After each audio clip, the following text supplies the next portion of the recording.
All right, we're rolling. All right, everyone, welcome to the first initial episode podcast of the Black Diamond Pod, part of the Middle Initial Podcast family and the Ascension Network podcast. I am one of your co-hosts, Matty Trainer at TrainerBadger07 on Twitter, at TrainerBadger01 on Instagram, and here today is finally with me a co-host that took a little bit to find on the opposite side of the spectrum, doing a deep dive. Shout out to Case, Kevin, and Jude for going through that search. And it's my boy Chris. Chris, how we doing today? I'm doing good, man. I'm excited to be here with Black Diamond and back in the baseball podcasting game. Um, I would like to take a moment to shout out my old baseball podcast, "Where the Pitch Is At," that I did with my good friends Paul and Robbie.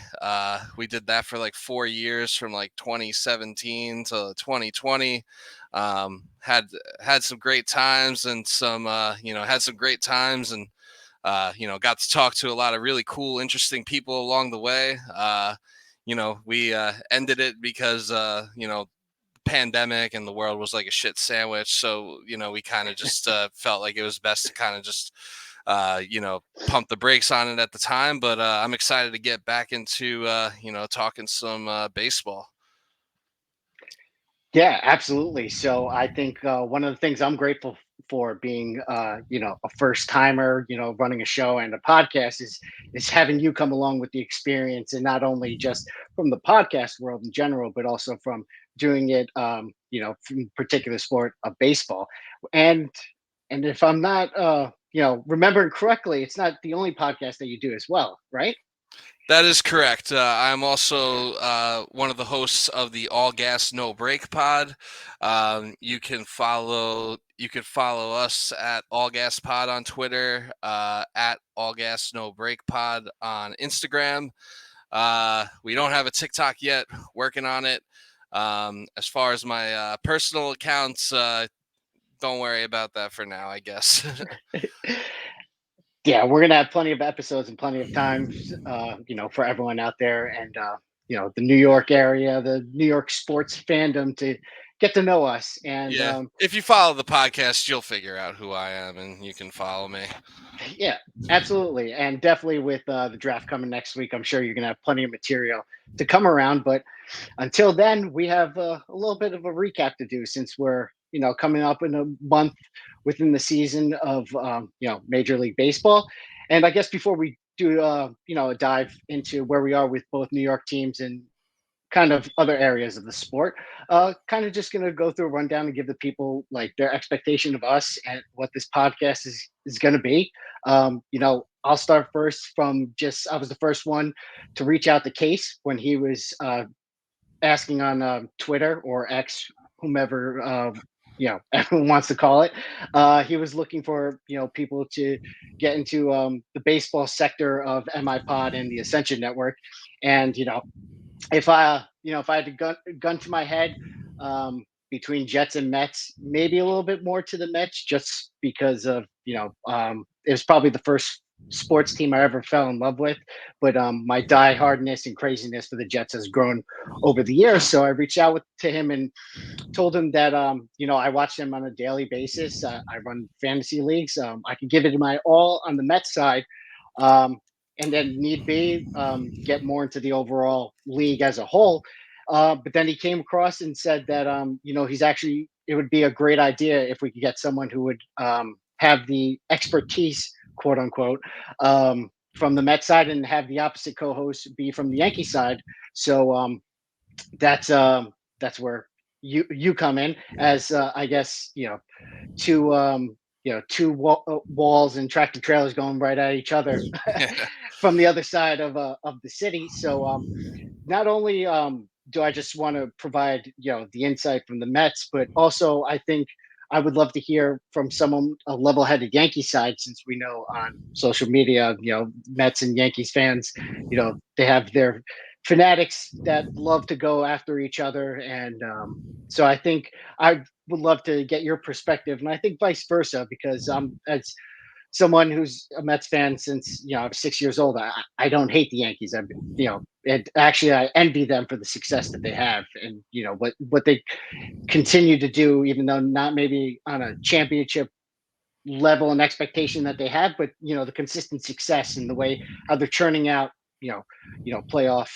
runs year in year out. So besides that, we're going to give you, like we said, we're both in fantasy leagues, so we're going to give you some information about that if need be, and breaking stories, and eventually we'll have some people on, do some Q&As within the Discord, and on Twitter and all social media. So at least from my expectations, that's where I would like us to go, and I would love to hear what you're looking to get out of this as we go along, and all your perspective. Well, my goal is to make millions of dollars doing this. No, I'm kidding. Yeah, no, I just love Slightly kidding. talking. Slightly kidding, but if that happens, it would be cool. No, I love talking sports. I love talking ball. Whether it's baseball, football, or whatever. I'd say baseball is probably my second favorite sport, but it was the first sport that it was kind of the first sport that I fell in love with, and which led me to fall in love with the rest of the sports. Like pretty much my first baseball watching experience was the McGuire Sosa home run race in '98. Oh yeah. Like before that, I didn't really care too much for sports, and I actually come from a family of Mets fans, but so the McGuire Sosa home run race was going on, and like that was really exciting. And then after that, like that was the year the Yankees won like 114 games and had what, many people say is like the best team ever. I didn't really know much of anything. I just remember being at school one day and someone being like, "Oh, if the Yankees win tonight, they're going to the World Series." And I was like, "Oh, well, that sounds kind of like a big deal." And, I don't know. It would be. I was like, let me do something a little different. Like, like my mom, dad, like all my aunts and uncles, grandparents were all Mets fans. I was like, maybe it's time to do something a little different, and write my own history, if you will.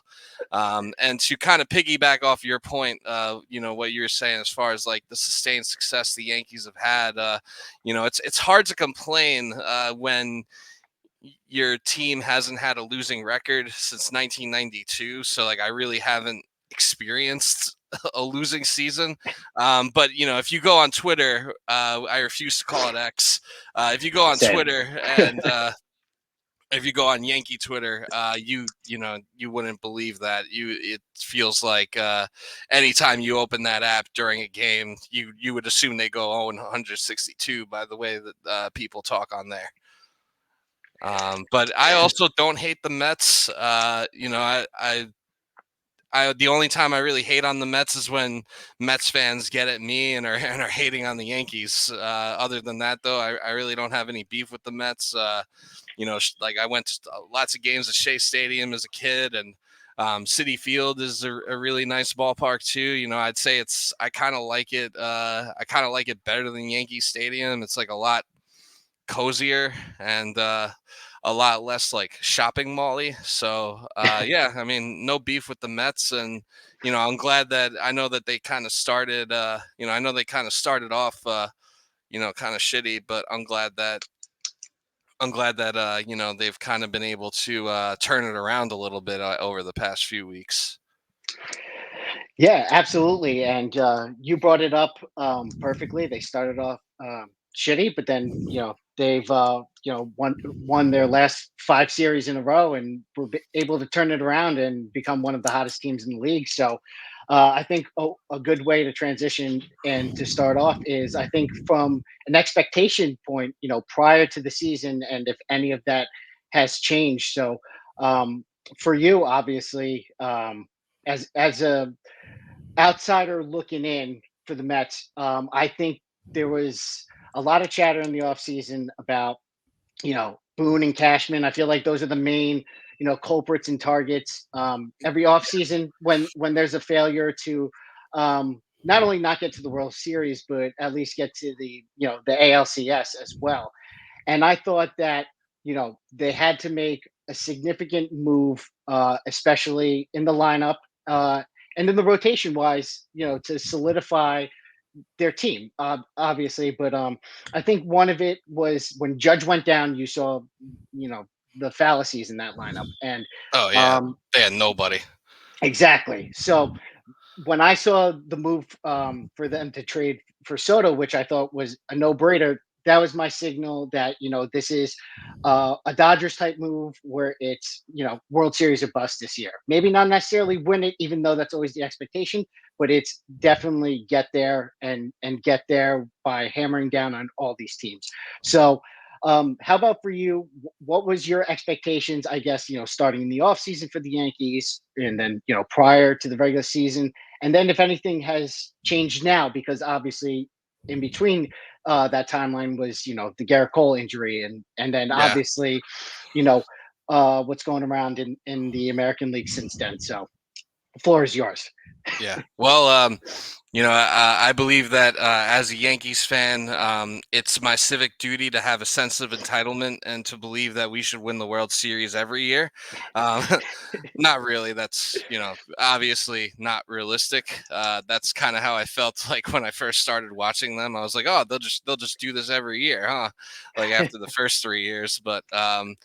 No, I mean, my expectations, I mean, after they traded for Soto, that definitely after like cuz I didn't really know what to expect. I mean, like when the offseason started, I was kind of like, we'll see what they do. I would expect them to be at least a little bit better than they were last year. I mean, they ended last year, fairly decent. I think they ended up with like an 82 and 80 record, and I think they only finished like a few games outside of the wild card. So I would say like starting out, my expectations were like, win a few more games, get to the wild card, see what happens. It kind of, and then we trade for Soto. Obviously, that's a big needle mover, and it's like because it's like finally we have because we needed help in the outfield. Because like last year, especially when Judge went down, it was like I couldn't even like name who the outfielders were last year. It was like you and me were out there pretty much.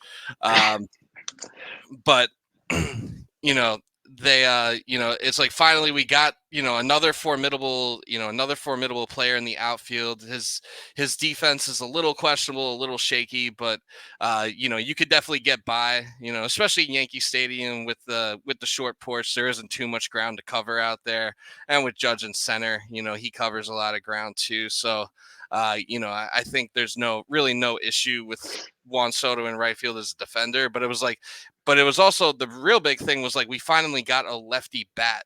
Yep. Someone who could just like hit balls to New Jersey like over the short porch, and that's something that the Yankees and their lineup that we've been missing for I think a pretty long time. I mean, I think that's kind of maybe what they were hoping that they would be getting with Anthony Rizzo when they got him a couple of years ago, and he's been up and down. At this point, he seems. At this point, he seems a little washed. I mean, he is getting up there in age, but to have a player in their prime, 25 years old, who can hit balls to Mars and take advantage of the short porch, I thought was huge. So, at that point, for a day or two, I was like, okay, we're winning the World Series, and then, come back down to earth after that. And, I came back down to earth and, obviously after Cole went down, I still think the pitching is a pretty big question mark for the Yankees. Uh, they don't really like without Cole, it's hard to really say who the ace of that staff is. And, you know, maybe it's not Nestor Cortez, like maybe naming him the opening day starter and having him go up against like all these other teams' aces that was a bit of a mistake in hindsight. I mean, I understood the thought process at the time, but for the most part, I mean, the pitching staff has actually been holding it down.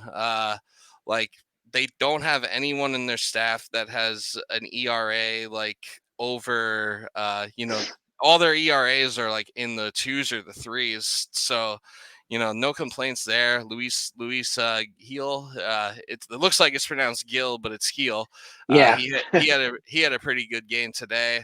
And then I mean, there was a lot of question marks with the bullpen too. Like really the only like solidified guy in the bullpen was Clay Holmes, but I mean they've got some other guys that have some potential, like Ian Hamilton. He's all right. Luke Weaver and Caleb Ferguson have gotten banged. They've gotten tatted up a little bit, but Victor Gonzalez. I mean, I won't lie. This was like probably the first time I really saw him play was today, where he closed out the game against Tampa, and I was pretty impressed by him. I mean, he has really good stuff, and like with Clay Holmes, like he's been off to a great start this year, but when he does go through those times where he looks like Pittsburgh Pirates Clay Holmes, and you're like, you can't trust him to like get an out. So having that other guy that you can trust to like close out games, I think would be a big difference maker for them. But yeah, I mean, overall, I would say my expectations are, I think the AL East is going to be a dogfight between us and the Orioles. I mean, right now the whole division is over 500. I expect the Red Sox to kind of regress, and I think that Toronto and Tampa will probably, they'll probably be in the mix too. But I think like the two real juggernauts of the AL East are the Yankees and the Orioles, and I think it'll be, I think the expectation should be to compete for the division, hopefully win it. But it's hard to sleep on Baltimore and the team that they built down there, and they deserve a ton of credit for that. And then, really once you get to the World Series, you just got to hope that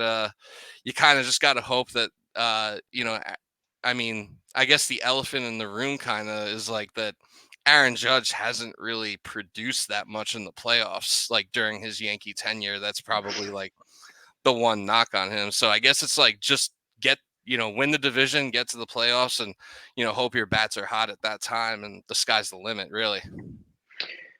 Yeah, absolutely. And I think one of the main things, circling back to Judge and Soto, is that Soto will alleviate that pressure, especially when it comes to the postseason. I mean, Soto was a World Series champion with the Nationals.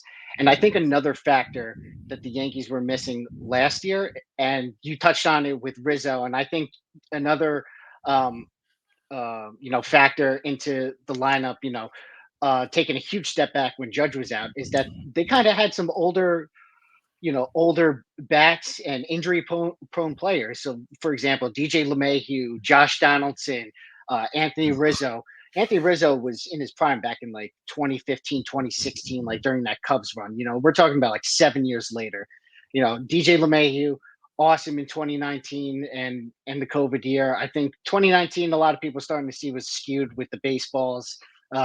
There were, as a Mets fan, Jeff McNeil had like 20, 23 home runs that year. Like he hasn't sniffed Yeah. anywhere near that since. But their lineup last year, Volpe had to come in as a rookie, and a lot of times that he was batting at the top of the lineup, and that's a lot of times it's very hard for a rookie to acclimate to being at the top of the lineup and getting pitched after, especially when you're in New York as well. So I think having those fresh young legs, and then especially someone like Soto, who's a monster and getting on base, like it's just that the dude does not swing at a bad pitch whatsoever.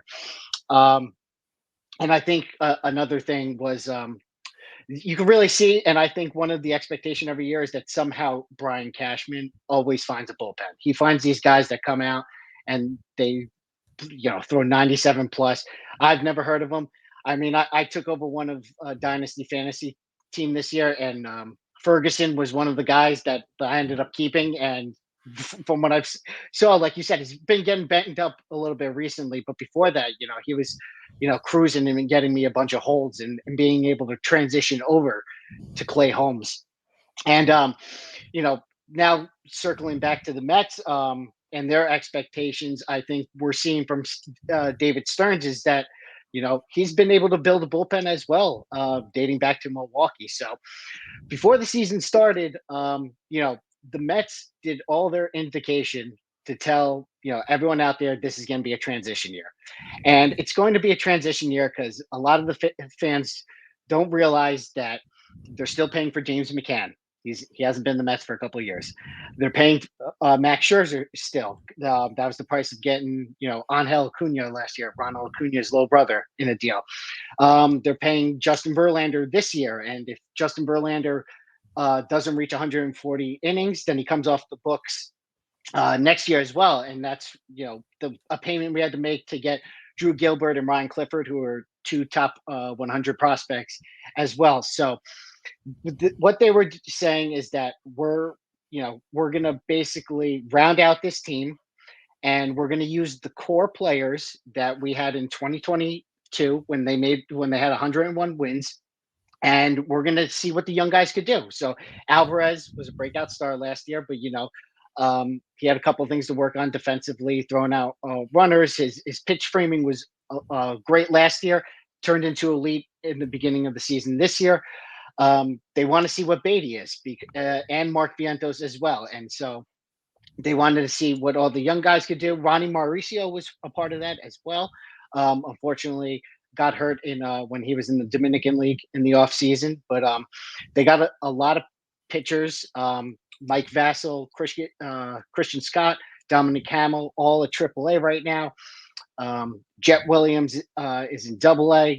Drew Gilbert. So a lot of young guys that are eventually going to come up this year. So what they were going to say is we're going to compete, and we're going to do it with those 2022 bats. Lindor, Nimmo, McNeil, Marte, Alonso. Those are the guys that drove you to 101 years in 2022.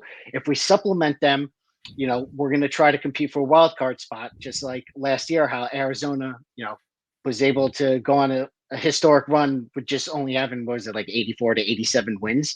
Yeah. So that's the new baseball now with having 3 wild card teams. So, and the thing is that there wasn't that many free agents to go after this year. I mean, there was obviously they tried for Yamamoto. It seemed like no matter what, he was going to be a Dodger, especially after Ohtani went there. Ohtani said he wasn't going to be a Met, and even though he would have been absolutely incredible and electric here, he's not available to pitch, and the Mets needed an ace badly, which is why they went after Yamamoto. And obviously he would have been great as a bat, but he was a little bit older, and he was never coming here, so it didn't work out. So they felt no reason to go after guys like Blake Snell, who was going to be a qualifying offer, Jordan Montgomery, who wanted close to 200 million. They ended up getting one of the Boris guys, JD Martinez, but that's eventually because it came down to 1 year, $12 million. So they were taking shots on guys like Luis Severino and relying on Jeremy Hefner having turned it around. Like I said, using their new, I think it's called the pitching farm that they developed to unlock the analytical data that they see from relievers and prospects, and kind of fine tune and get into the deep dive of their stuff and kind of perfect it in a way. So that's why they signed guys like Garrett Reed and Jorge Lopez, who was an all-star back when he was on Baltimore, and then Minnesota as well. And then going in and see what can happen. So then all of a sudden they're 0-5, and a big reason they were 0-5 is because the big 3 were struggling immensely. Nimmo, Lindor, and Pete, and those are the guys who are going to carry you. Obviously, it was the end of the world. David Stern should be fired. Carlos Mendoza, former Yankee, should be fired. And then, just punt the rest of the 157 games. Yeah. But the pitching was standing out. Just like I think the biggest question marks for both the Mets and the Yankees coming in this year was the pitching staff and its totality. They both had back end guys of Clay Holmes and Edwin Diaz, a couple of relievers that you were hoping to turn around, like Ottavino and Ferguson, and supplement other guys. But then you had question marks such as Carlos Rodon, a disaster, maybe an understatement for last year. Marcus Stroman, former Met, despite how he is personality wise, he was very, very good when he was here on the Mets, and absolutely loved watching him pitch, and his passion is second to none. So that was going to be your 1-2. Nestor Cortez, is he going to find that lightning in a bottle? And correlating that with the Mets, you know, once Senga was going to be an ace. He had that ace stuff last year, but again, going linear with the Yankees, Cole goes down, Senga goes down. So the next guy up, you have Jose Quintana, who is a workhorse. He'll go out, give you 5 innings, 100 pitches, but and he'll give you in the mid threes, but he's not really a stopper. Luis Severino, had a couple great years with the Yankees, fell off, and probably I think he had one of the worst starting ERAs last year as well. And then a couple other guys, they signed Adrian Hauser. He's a solid 5'6". He's gonna have days like today when they lose 10-0 and get shelled. Other days he'll give you 5 scoreless. It's how it is. But so far, the Mets were and the Yankees were leading, top 5 in both the AL and NL and ERA, and that was keeping them in games. So you were just hoping that the bats would start coming along, and there was a few, and then Pete start getting on a roll with hitting home runs, and then I think the biggest factor so far was Starling Marte, and Starling Marte was the speed and the contact hitter and the catalyst in 2022, and he's been ramping that up for them recently and kind of lengthening that lineup and having everyone take less pressure off of them, including Lindor, who's been going through his struggles. And like I said at the beginning of the show, 5 series wins in a row, and also against every team that they played this year was over 500, so they've had clearly the best record of versing teams over 500. And so, to me, before the season, I know it wasn't championship or bust, but I still expected them to realistically compete for a wild card spot. And so that's where I am at this point. Despite the Braves having Spencer Strider go down for the year, unfortunately, I don't know if they can realistically compete with them of how the Braves are just in as a consistent club day in and day out. And that lineup is just like, second to none. The Phillies, I think they're more aligned with them. The Phillies have a great lineup, but I think they're getting up there with a couple of their players, can Schwarber and Castellanos, are they going to be consistent 30 plus home run hitters? But one of my best friends, shout out to Zach, huge Red Sox fan. So their old GM Dombrowski, yeah, yeah, exactly. But a realistic one to say the least. So Dave Dombrowski is now their GM, and he says all he does is not know how to build a bullpen. And the Phillies bullpen ranks one of the lowest in the NL, so they're kind of slugging their way out to victories right now. And I don't know if they played a team over 500 yet either. But so that's where I am at today. Hopefully competing for a wild card spot, and if anything more than that, will just be a cherry on the top going into 2025. Yeah, no, I'd say that's pretty. I'd say that's pretty reasonable. One thing I did want to say about the point you were making about Volpe, and then I'll give you my 2 cents on the Mets. But the point you were making about Volpe, how they're asking to hit leadoff and in the New York market for the Yankees and all that. But not to mention on top of that too was the fact that before the dude even played a major league game, people were wanted to compare him to Derek Jeter, all the no so pressure. He came in no pressure at all.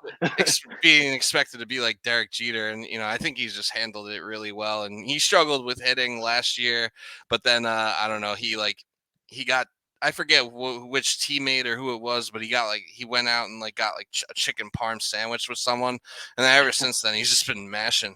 But yeah, no, as far as the Mets go, I mean, yeah, I would say that's a fairly reasonable, expectation. I think at the beginning of the year, before the season started, I think the sports books had their win total around 82.5. If you would have asked me before the year, I honestly probably would have went a little bit under that. Makes sense. Yeah, just because there's a lot of, obviously there's a lot of question marks as far as the pitching. I mean, the pitching's been very good so far, but Jose Quintana is a workhorse, but he is 35. So, how long can he keep that up? With Sevy, obviously he was a big question mark coming into this year, but, I'm happy to see him. I'm happy to see him get back on track. And like Sean Mania got off to a pretty good start this year. I think he got tatted up a little bit his last start because I had him on my fantasy team, and then Streamed him. yeah, I streamed him for a couple of starts, and then he got shelled, and I was just like, and then it's like that Toy Story meme, like I don't want to play with you anymore, and I dropped him. Yeah, Adrian Hauser. I mean, you know, uh, there's really not much to say about him. I know He that, is what he is. Yeah. yeah, yeah. Luckily, they were pretty much playing with Hauser money in today's game. But And on that note, we'll see you. No, I'm just kidding. yeah, yeah. On that note, I'll see myself out. But no, I mean, and it's good to see that. It's good to see that Edwin Diaz is like, back to Edwin Diaz, back to who he was like, before the horrific injury in the World Baseball Classic last year. I think it's really just a matter. It's really just a matter of like getting the game to him, obviously. Yep. And I mean, I think that the whole, I think that the whole like having a pitcher like I get it, but I think the whole like concept of like having a relief pitcher as like your designated closer might be a little bit outdated and might be something that you see teams start to veer away from. I think like you should bring in your best relief pitcher in like the highest leverage situation. So like if it's the seventh inning and you got to take your starter out and you're going up against the heart of the lineup, like I'm not gonna like shy away from bringing in Edwin Diaz just because it's not the ninth inning. But yeah, I guess with the way I think, I mean, at least that's how I would do it if I was a baseball manager. But I'm not, so I will just talk about from this podcast how I can do my job better than them. But but yeah, I think it's just a matter of like getting the game to them, and I mean, so far, I think they've done a pretty good job of that with their bullpen. Like it looks like everyone's kind of doing their part. Like you kind of wonder what you can get out of Ottavino at this point in his career, but he's off to a pretty good start this year. Drew Smith, Jorge Lopez, like they're all out there dealing. And then yeah, like you said, it's kind of just a matter of it's kind of just a matter of the bats. Obviously, they have a big hole to fill with Francisco Alvarez getting hurt. So they haven't really given like any update or timetable on that, right? Like they're just hoping he can return at some point this year. Um, So from what I read online is that it's he had surgery on his UCL in his thumb, which was a injury that Brett Beatty had I think a couple of years ago. And usually the timetable is like 4 to 6, but since he's a catcher and I think it was in his left thumb, so that'll be obviously like his catching hand, it could be, a couple of weeks or a month more. So probably if the worst case scenario would be 8 weeks, 2 months. You're looking at, maybe the middle end of June. okay, yeah, that's not too bad.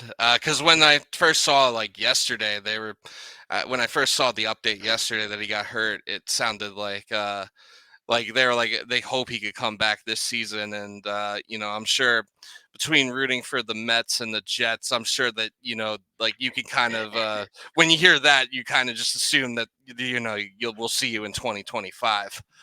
Yeah, yeah. But Well, we'll put him on the 10-day IL, and then all of a sudden it turns out, he's out for the year somehow. yeah, yeah. So obviously that's a big loss for their lineup. But I mean, like I think their lineup will be fine. Pete Alonso's going to do what he's going to do. I'm sure. You know, Nimmo, I'm sure he'll come along. He just needs some more. He just needs some more bad news about Donald Trump to come out to get him fired up. And And he just got his Aaron Rodgers jersey, so yep, that's also yeah. another So he's turnaround. so he's like he's bound for the come up, and then yeah, and then I think Lindor will be fine. Obviously he's gotten off to a shaky start, but like, so many of these ball players, like in April, they're like not really, they're not. It takes some time to like really start hitting. It's cold out, the ball doesn't travel as well, and you're still adjusting to like seeing the ball at that point. So I mean, I'm sure he'll be fine. Starling Marte, I was actually a little surprised at like how like how good of a start to the season he's had, because didn't he have like a significantly bad spring training, and like people were kind of thinking like that he was like done. Yeah. So last year I think he had a concussion, and then he also was, you know, prolonged throughout the season with the shoulder injury, which um, I think came about because the year before he had double groins. He ended up having to have double groin surgery, and the groin is connected to your core in baseball. Like it all comes from the lower body. So I think he overcompensated from healing and not using his lower body, both from batting and from throwing wise, because he wasn't using his legs at all. And as an older player, someone who relies on athleticism, I think that's where the injuries Yeah. started compiling. And so he was basically essentially out for like a year and a half, 2 years. So it was definitely alarming to come into spring training. You just want to see that the approach was good at least. And then a lot of the talk in the beginning was, for Acuna and Drew Gilbert, when is going to be their time? Marte being 35, not a high expectation season for the Mets, but it seems like so far, he's been able to play every single day. They've been able to DH him a couple of times, and it looks like he's not going to have the elite speed that he once had. But I Right. think the biggest thing, and it was from not yet from yesterday's game against the Dodgers, was the power that he had off the bat. Tells you that he's able to have full strength back in his core, and not only being able to spray the ball all over the field, but like also generate the power to hit it in a ballpark where obviously the fielder can't go and get it. Right. Yeah. I mean, yeah, overcompensating seems to be something that people with weak groins tend to do. But yeah, but it's good to see that he's like back. And I guess sometimes maybe like just that threat of like having someone, like whether it's a prospect or someone on the bench, but maybe just that threat of like having someone like looming, like waiting in the wings to basically replace you and take your job. Like maybe that's like sometimes that's all some players really need to like get a fire lit under their ass. And I mean, one thing I do know about Starling Marte, like I've lived in Pittsburgh for like the past 10 years, so got to see like, I got to see like a pretty significant part of like his Pirates career out here too, is like that dude is a competitor, like, and he won't back down from anything.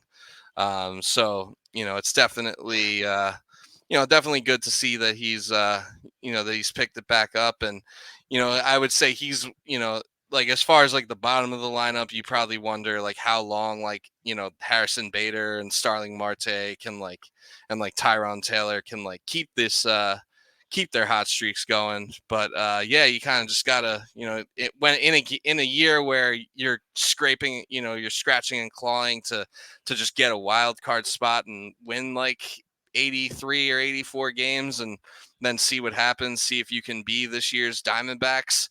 Although I kind of think that the Diamondbacks might just be this year's Diamondbacks again. But in a year where you're in a year where like every game is like magnified because of that, because like you're basically expecting to like sneak into the wild card, and maybe win it by like get a spot by like 1 or 2 games. So like like having players like that who are like on a hot streak in April, like at the end of the day, that like, as much as people like to say that April baseball like doesn't really matter, at the end of the day, that could be the difference between like making it to the dance and not making it.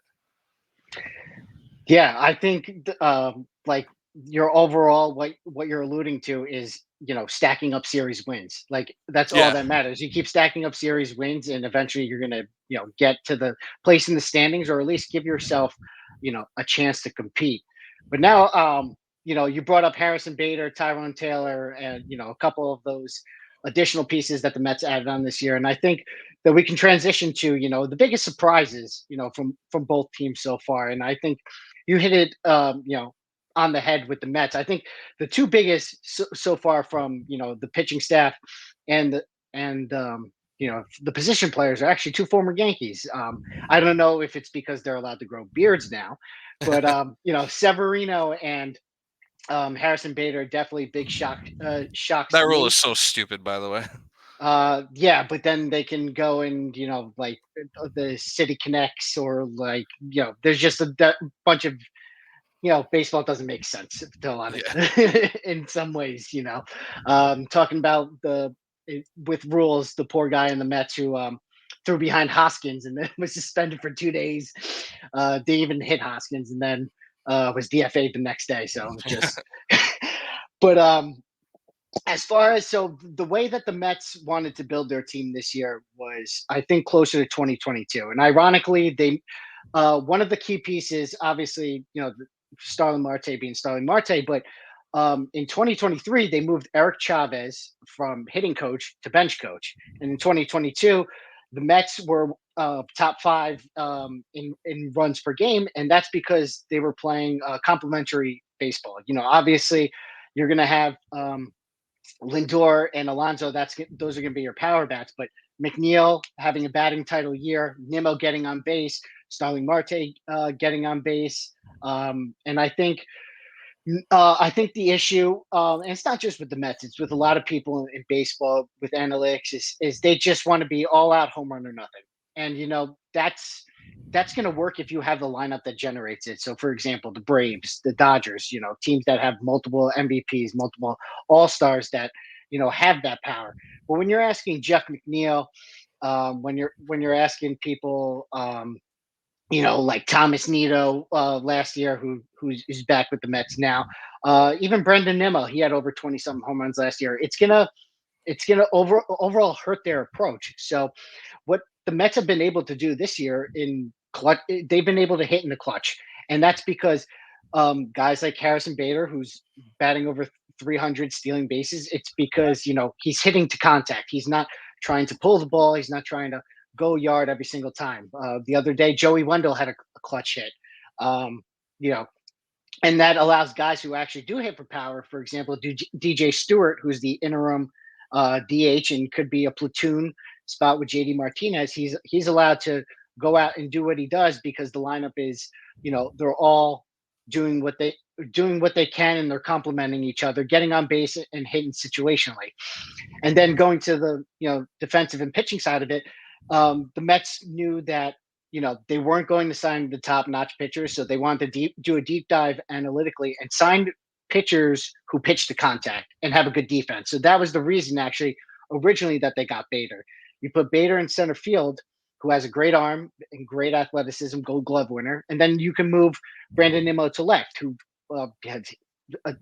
he has a subpar arm. I'll be nice about it.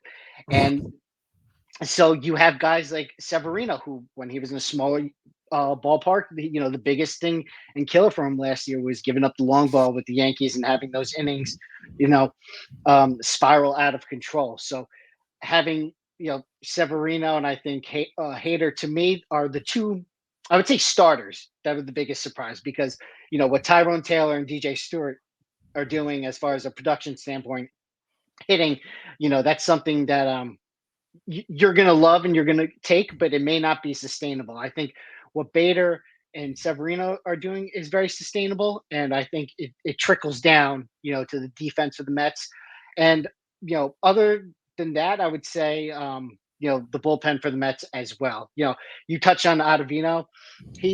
I feel like he's an every other year, your typical reliever. He'll go out one year throwing the mid twos ERAs, and then you'll have like last year where he has no idea where his sweeper is going, and he comes in clutch situations, and then you Yeah. just a home run's coming. And Yeah, it was kind of the same thing when he was on the Yankees too. He was very like hot and cold.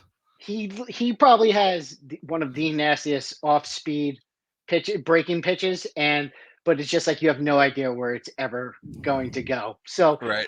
I don't know. I'm pleasantly surprised at him, Drew Smith, Brooks Raley. Of course, he's another one, former Ray that Tampa Bay Ray that and that they develop pitchers. Jorge Lopez. I think the depth and the experience Like I said, Stern knowing how to build a bullpen, but overall, just them being able to get the game over to Diaz, like you said, or being able to when the Mets were down, because a lot of their wins have been comebacks. It's just them keeping them in the game. So I've been pleasantly surprised with the bullpen, in its totality, but definitely, with Bader and Severino. So if we flip over to the Bronx, who would you say your surprises right now as far as everyday players, pitching staff, and then also guys that are contributing that you didn't see would be doing that yet so far this early in the season? Yeah, so I would say from a pitching standpoint, I'm very pleasantly surprised so far by Clark Schmidt. I am also surprised because Clark Schmidt last year was pretty terrible, but like this year, like pretty much I mean, his ERA is like in the low threes. Pretty much every time he's gone out there, this so far this year. Obviously, it's so early, but in all four of his starts, I think he's pretty much gotten a quality start like every time. And like I'm pretty sure the Yankees have won most, if not all, of the games that Clark Schmidt has started. It's just kind of a matter of how the team was hitting like on that day. But yeah, very pleasantly surprised with Clark Schmidt. I think that I think his biggest problem, like I feel like he has the stuff. I feel like his biggest problem and what hindered him last year was his command. But I feel like he's honed that in pretty well. And he's off to a very nice start this year. To a lesser extent, I'm a little bit surprised by Stroman. Also, thank you, Marcus Stroman, for unblocking me and many other Yankee fans from Twitter. The New Um, York area in general. yeah, or just like a lot of people. I feel like he just kind of handed his Twitter account over to someone and was just like, "Yeah, just unblock everyone." Like Yeah, and don't look at this. We'll I was take care doing, of it. I was doing too much, pretty much. But yeah, I mean, he seems pretty locked in now, like with the Yankees. He came out to the Dipset anthem on opening day, so like that won me over pretty much right away. But I mean, he's been pitching really well too so far this year. My main concern was Stroman. I kind of figured, like after Cole went down, I kind of figured, all right, like we're expecting Stroman to be like one of the better pitchers like in this rotation. Like initially, I was thinking he would be like the number 3 or number 4 guy, but all of a sudden now it's like he's until Cole comes back, he's like kind of like the 1 or the 2. My main concern with him was like his ability to like keep the ball in the ballpark at Yankee Stadium. Yeah, I thought he would give up too many fly balls that would just become home runs, but he seems to have been doing a pretty good job of keeping the ball in the ballpark. I mean, he's only given up 2 home runs on the year. And every time he goes out there, he's been giving us a chance to win. So definitely pleasantly surprised with him. As far as the bullpen goes, everything is like kind of what you'd expect. I would say that Victor Gonzalez might be a little bit of surprise but that's kind of because like I didn't really know much about him or what to expect from him. From a hitting standpoint, I would say I have one pleasant surprise and one disappointing surprise. The pleasant surprise is kind of the obvious one is Oswaldo Cabrera. Um, you know, you don't need to hear me say it. You probably heard it a million times how he barely made the team or wasn't going to make the team going into the season. But then he comes in and he's like the team's top hitter for like the first few games of the season. He's like leveled off a little bit since then, but I mean he's still batting in like he's still batting like almost 300. Even though I guess this day and age batting average is kind of like it kind of matters a little bit less than it did back in the day. Now in this day and age of more analytical baseball, which I think that baseball as a whole needs to find like a happy medium between like absolutely. the analytics stuff and like the old school stuff. Slowly but surely I'm sure we'll get there, but that's probably a conversation for a different day. But like he's still been pretty productive, and he's been doing a pretty good job at third base defensively as well. It's really made it so he's really made it so like that to the point where we really haven't missed DJ LeMahieu at all. Like you can take as much time as you need, DJ. I don't miss you. I don't miss you killing worms with all those ground balls because we got Ozzy.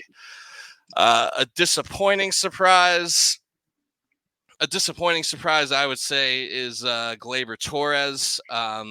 Going into like his walk year, his contract year, I was kind of expecting a lot more from him. Maybe he just needs to play some games at Camden Yards to like get himself right. But he has just been, he's just been like pretty. He's just been pretty awful. There's really no other way to put it. I mean, I think he has like. I saw a graphic during the game today. So he has like 91 plate appearances on the season and 0 home runs, and he's like, I think he has like the 3rd or 4th most plate appearances without hitting a home run, like in all of baseball. And he's usually someone that you figure would be good for like 20 or 25 home runs. And, I was hopeful that, with him going into a contract year that he would go off, but he's been disappointing at the plate.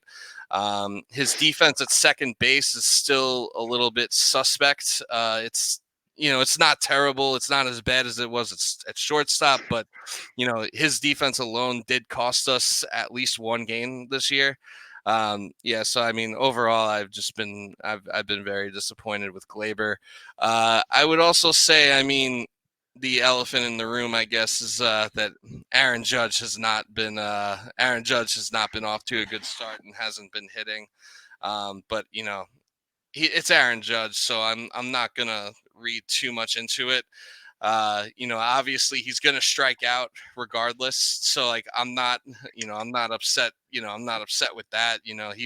That's always been the thing. And when you have when you have someone that hits like 50 that could hit like 50 home runs in a given year, obviously you're gonna take the strikeouts with that, and you kind of just have to deal with it and not complain. But I mean, he's looked a little bit lost at the plate. He's been like a lot of pitchers have been getting him with the slider, and he just kind of hasn't been able to lay off of that. And as a result too of that is that teams are like Soto. So like at this point in the season, Soto's kind of like the only one that's like really hitting. So teams are kind of just pitching around Soto, which is part of the reason why he's drawing so many walks, which for some reason people want to complain about, which makes no sense at all to me. It's good for analytics too. It's good for analytics and regular baseball heads. It is. And I mean, even though Judge hasn't been hitting, I mean, he only has one less walk than Juan Soto. So, I mean, he is still getting on base, and, I'm sure the hits are going to start coming. The power's going to come. That's not something that, it's not like he just forgot how to do that. Hopefully I know that he said that like after that whole toe injury and the thing with Dodger Stadium last year that that was something that he was kind of going to be like dealing with the rest of his career. Hopefully it's not anything to do with that, and hopefully it's just kind of like a normal, just like a normal April slump. But it's nothing that I'm worried about. But I felt like I guess that I'd be remiss if I didn't at least address it. Yeah, and I think one of like there's two things with it. I think one, and this goes for Lindor as well. When you're not hitting, you got to contribute otherwise. And I think one of the things that you can't let it get to you is you can't bring it into your defense. And I think Aaron Judge and Lindor are two of the best at their position fielding wise. And I also think from a leadership perspective, I mean, one of the biggest growths that I've seen so far is the defensive playing confidence in Brett Beatty, who is also in a kind of make or break year. And he went with Lindor this whole entire offseason, working out with him and changing his fielding position, his anticipation, and his approach as a hitter. And it's been doing wonders right now prior to him, going on the IL. And I think Judge has been doing the same with the younger players and the younger hitters, like for example Oswaldo Cabrera, Oh yeah, 100%. and these guys are picking up the slack because the leaders of the Mets and Yankees respectively are invested within them, and they're letting them know that when they're struggling, they're not showing that emotion or that frustration. And then, in the end, too, if your two, I'll call them captains, even though they're not labeled captains, the two captains and best players of your teams, they're struggling, and you both, are at the top of your leagues respectively, and you're just winning games. That's all that matters in the end. Keep winning games until they're getting back, because eventually, we know Judge and Lindor are going to go on tears where they're going to have to carry the offense for a significant amount of time. Yeah, definitely. And I think Judge actually does have the captain label. They gave that to him after he signed that big contract last They year. just don't have the C then, or does he have the C on the jersey? I don't think he does have the C, and I don't think that's something they ever really did. Like even when Jeter was the captain, he never had a C. Um, or refresh my memory. Did they give David Wright a C when he was Mets captain? Yeah, I believe Yeah. David Wright had the C, and I think that's the only reason why. He's probably the only captain that I've seen in my lifetime with them. So that I think Yeah. that's like my only memory of someone in New York having the captain. But I mean, I It's think probably just the Yankees like being like anal about their uniforms or whatever. yeah, which Like, I I totally. remember even I when mean, like they introduced the Nike uniforms, it was like a big deal that they had like the Nike check on the side. yeah, and I mean, like, it's so funny too with uniforms too, but they'll have big ass patches. Like I remember when they first started, the Mets had the New York Oh Presbyterian yeah, yeah, Hospital. It was like the entire sleeve. They looked like they were rocking like an armband patch over here. yeah. Yeah, but so I think so we're talking about stacking wins for both of these teams, and I think a good way to close it out is we'll go over their schedule this week, and we'll give an estimation of or prediction of how many um series and games that they'll take. So starting with the Yankees, they start a 4-game set tomorrow with the vaunted athletic future Las Vegas Yep, Athletics. yep. uh There will be the well, I guess when they go to Sacramento, they're not going to be the Sacramento A's. They're just going to call them the A's. But Kind of like the Chargers when the Chargers moved before going to Los Angeles. I think they were, yeah, they or were like was that Oakland? It was so, I don't know. When people relocated, they just make everything confusing. yeah, yeah, and it's an absolute travesty, like what's happening with the A's, like it should have never gotten to the point where they're even leaving Oakland, um, but that's a different story, I guess. But looking at yeah, I mean, looking at the A's, I mean, they've actually been. I mean, they haven't been good, but I'd say they're probably playing a little bit better than people expect them to be, given the resources that they have and given their situation. But looking at that, so like tomorrow, it's going to be Carlos Rodon versus JP Sears. That's probably a game. I mean, JP Sears isn't bad, but that's probably a game that the Yankees should win. Was But that he's the guy that they traded for Montas, right? who, Sears? Yeah, I think it might be. I I think he was actually, one of them. yeah, yeah, I think he was probably part of this package. So who knows? Maybe it's a JP Sears revenge game, and JP Sears is going to come out tomorrow and look like 2001 Randy Johnson against us. Um, then after that, on Tuesday, we have Marcus Stroman going up against not Pete, Paul Blackburn, who is very quietly having a very good season. He has a 1.08 ERA and a 1.0 WHIP. He has 18 strikeouts and 8 walks. Through 25 innings pitched this season. He's actually someone, I know we said we were going to talk a little bit of fantasy on the show. He's someone who I would suggest if you're in a league and he's not already scooped up, that's someone I would scoop up. Um, you know, I mean, you might be playing with a little bit with fire going up against the Yankees in Yankee Stadium, but so far he's been very impressive. So, I mean, that game to me, the Paul Blackburn, Marcus Stroman, I feel like that could be a little bit of a. I feel like that one could be a little bit of a coin flip, to be honest. Then they got Boyle versus Schmidt on Wednesday. Joe Boyle, who is someone else who I actually streamed for like a game or two in fantasy. He did okay at like his first start or two, but since then he has been getting shelled. I would fully expect the Yankees to win that game unless Clark Schmidt kind of reverts to who he was last year. But yeah, I mean, and then they don't have the pitching matchup listed for Thursday, but I imagine it would be Nestor Cortez versus. I'm not even going to pretend like I know who is like up next in the Oakland Athletics rotation.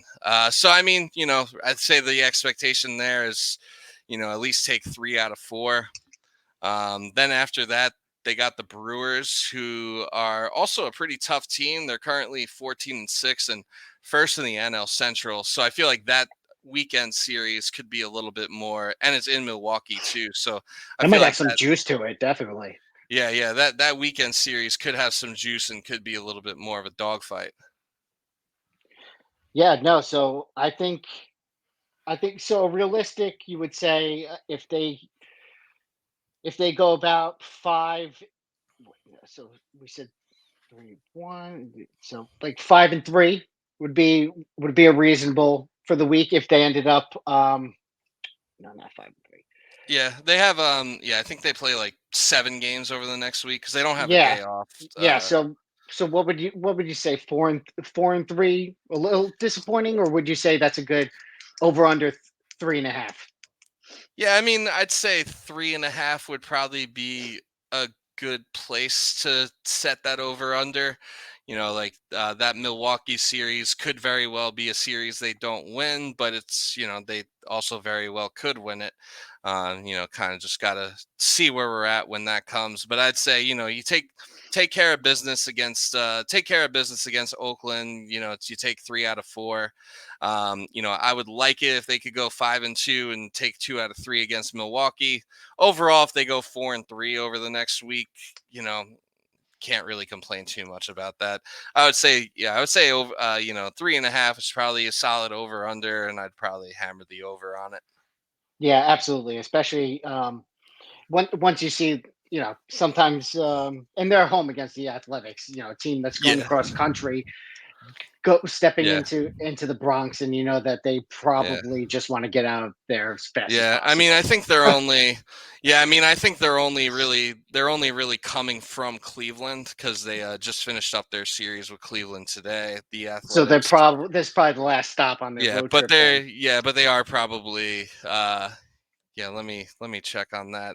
Yeah, they are probably just like, yeah, I think they're going back home after that because I think they got a home series against I know they have a home series against the Pirates next week. So yeah, this is probably their last like leg of their or I guess they're in Baltimore after this. So like they just have to, deal with the AL East juggernauts and then they get to go back home. So yeah, I'm sure they're probably just trying to like get out of it and embarrass themselves as little as possible in the process. So yeah, but I mean, yeah, 3 out of 4 should definitely be like the expectation there, I would say.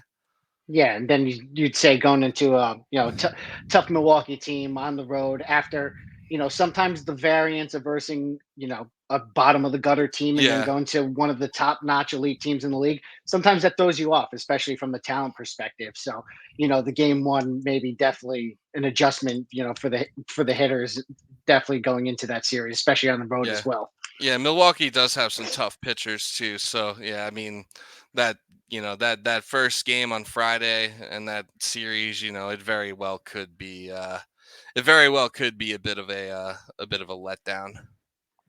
Yeah, absolutely. But we'll check back in next week and see where we landed from there. So, and then hop into the Mets side. So they finished their West Coast off starting tomorrow. They play a 3-game series against the Giants. Definitely an underachieving team. With some of the signings that they made, especially coming in for Blake Snell at the last moment, you would think they would want to get into a hot start, especially in the Yeah. division with the Dodgers and the Diamondbacks. You can't lose control this early into the season, but like you said, the Diamondbacks are they're taking off where they were last year. But luckily for them, the Dodgers, have been, underwhelming to say the least, going with the expectations that they had with this season. Um, so I think, so ironically, they have Snell game 3, um, with a whopping 12.86 ERA. I, I know for Snell, he's more of a second half pitcher, second half of the season pitcher. That's usually where his Cy Young runs came from. So they got him matched up with Mania on Wednesday. On Tuesday, they got Severino versus Webb, and tomorrow Katana versus Win. Um, Shockingly, I think I'm going to go that the Mets lose 2 out of 3 here. I think just there's gonna be a getaway game going back home after a long West Coast road trip. Um, Yeah. they've been hitting lefties well, but struggling against righties this year. And I think Logan Webb has been one of the pitchers who's been getting after them past couple of years when I've been watching them play the Giants. And I haven't seen Wynn pitch yet. It says he has an ERA of 4, but the Mets love going against pitchers that they never heard of before and just making them, Cy Young contenders and definitely fantasy streamers for that week. I'm not saying to stream Win, but if someone wants to reverse jinx the Mets for that game to get a victory, I'm all for it. And then they go back home for a weekend series against the Cardinals. I think another team that's kind of in a tough transition that they don't know if they want to rebuild or go all out. They're in a pretty subpar division. I mean, the Cubs are emerging. Pittsburgh has a couple of prospects here and there, but they have the likes of Goldschmidt and Arenado. You think of these elite bats, Jordan Mhm. Walker, up and coming stud. I think one of the things that hold them back is definitely their pitching staff. I mean, the only pitching matchup that they have is Budo versus Mikolas, and I remember probably like 4 years ago, I had Mikolas on one of my fantasy teams, and I can't believe he's still pitching today. I feel like that guy's been getting rocked for like 3 years. Um, but I think that there's a good chance that they take 2 out of 3, and I think so.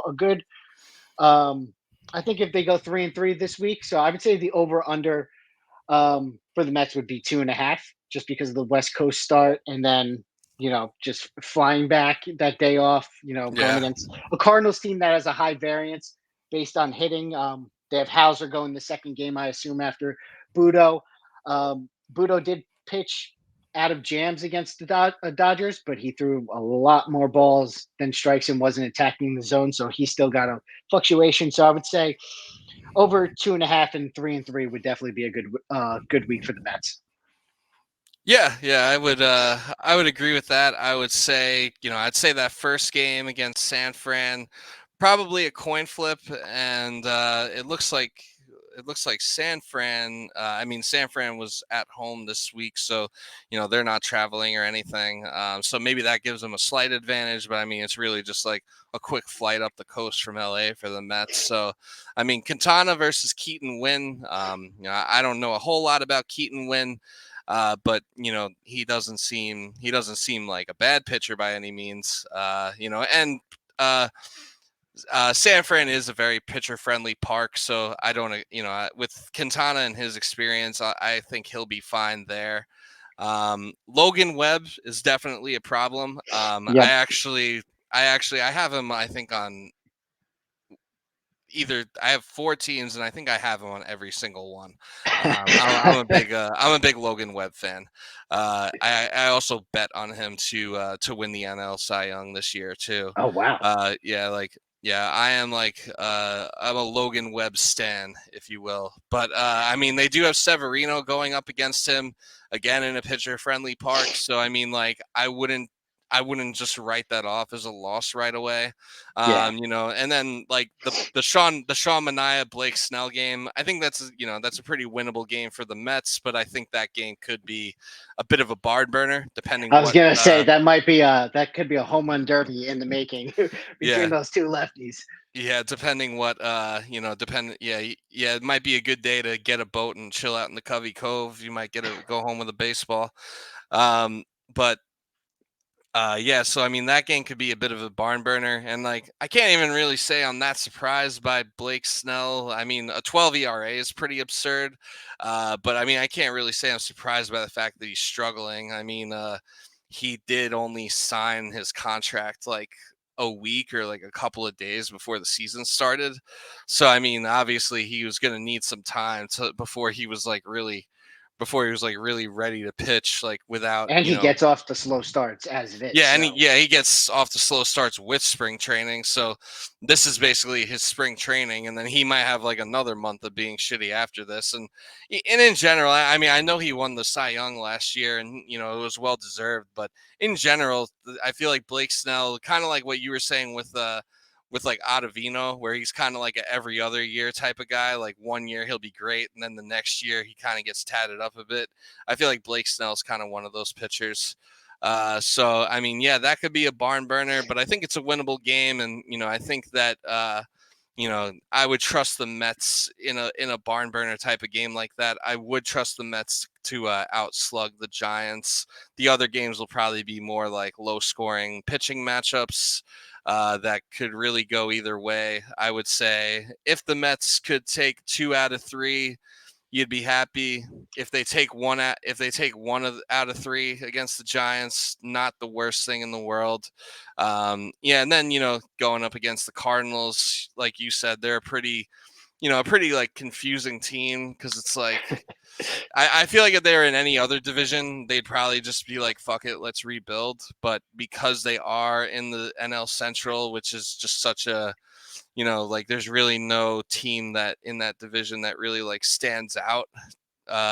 They're kind of like, I feel like they're kind of like they kind of are taking like the 1 foot in, 1 foot out approach, and maybe they've held on to Arenado and Goldschmidt for like a year too long. Maybe last year was the year to trade them and get even more assets for them because and prospects, because obviously the thing about the Cardinals is like they're one of those teams that's like always so competent when it comes to having prospects and developing them well, and just pulling yep. people out of their ass. So that maybe they held on to uh, Arenado and Goldschmidt for a year too long. But I mean, as far as this series goes, without knowing, without knowing much as far as the pitching matchups, I know they have Budo going on Friday, or at least that's the plan. But I would say, you'd probably, I think, 2 out of 3 in that series is probably a reasonable expectation. I don't see any reason Yep.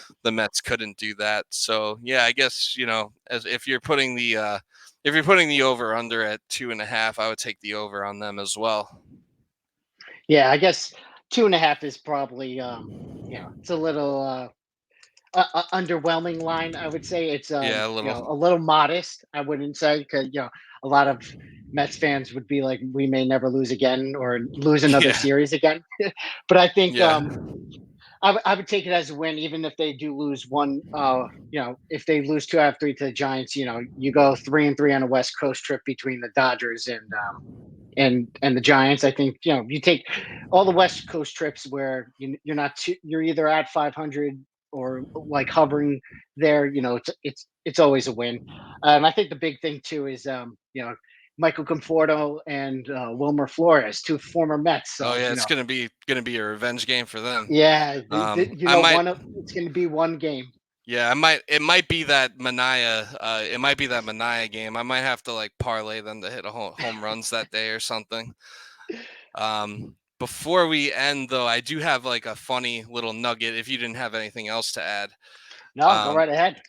Yeah, so just a funny little nugget to end the show. So I'm not sure if the Mets or the Yankees do this, but the Pirates and some other teams. I don't know if every team in baseball does this, but I know that the Pirates do it and the Guardians do it, and other teams with the ballpark pass, where you can pay like I think it's like $40 a month, and you can pay for a ballpark pass to basically you get like standing. You could go to any game, like any home game you want that month for standing room only tickets. Me and a bunch of my friends, we have the Pirates ballpark pass. So the way it works is like the morning or like early afternoon of the game, they usually like you get a text message with like a link to accept your tickets. So yesterday was 420. Happy holidays to those that celebrate. So yesterday was 420, and like they didn't get the and like no one was getting their texts for their tickets. So me and my friends were all in this group chat, and everyone's like, oh, did you guys get your texts? And everyone's like, no. And then we get an email from the Pirates being like there, because I guess the text message like has the date of the game like in the message. So Yeah. they were like, yeah, we apologize for the inconvenience due to 420 and what that means in some circles, quote. uh, we've had issues with cell phone providers allowing our text messages to go out to the subscribers because like basically because of because it says 420, so I guess they're just like flagging it and not sending it. Oh my So God. like all these people like didn't get their ballpark passes for 420, so they like had to email everyone, and they were basically like, yeah, if you want to go to the game, just reply to this email and we'll hook you up. So that was so I thought that was pretty funny because at first we were kind of like, oh, what is the guy whose job this is he just like stoned off his ass and like I not thought that's what sending you the were going to drop texts? at the end. I swear. But no, I guess because of because it says 420, it like just they were flagging it and like not putting the text through. So yeah, just a funny little nugget. I don't know if anyone else with ballpark passes for any other teams experienced that, but was definitely an interesting 420 here. Yeah, and like you said, like Chris said, if anyone else experienced that, I just looked it up quickly. The Yankees and Mets both do it, but let us know. Give us a shout out on Twitter at BDPod24. Like we said, we're part of the middle initial podcast and Ascension Network podcast, and give us a follow, give us a shout out. Any questions too that you want us to answer for a weekly podcast? Give us Hell a yeah. question and we'll answer it, debate it, ponder about it. Who knows? So, like you said, besides that nugget, you got anything else for us, Chris? No, this has been a lot of fun and looking forward to doing this again. And yeah, we will see you guys next week. And thanks to everyone for tuning in. Yeah, absolutely. Until next week, everyone take care. Let's go New York. Peace.